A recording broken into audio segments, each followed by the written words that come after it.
Well, we're refurbishing the track since last year. We started in the station and now we're out 2/3 of the way. And we put all in new second-hand sleepers. The engine Nancy will not run on the old track that's there. It's just gone too bad after 25 years. And we use the old system of dog spikes which hold the rail into the sleepers, which is the old way, the original way. But we have to go for a more modern way to hold the track better.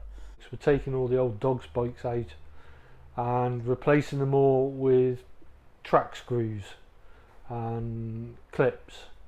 The screws go through the clips and secure the rails to the sleepers because they're more secure fixing than the dog spikes.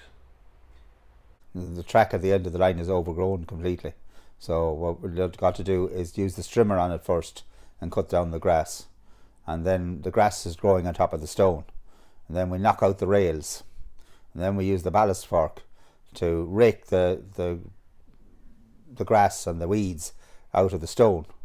And then when we've got that done, we lift out the rotten sleepers, and we have to dig out the sleepers then where they're dug out to put in new ones and level them and put back the track, and then re-screw the sleepers with a drill, with an auger, and then use the torque wrench to screw in the bolts.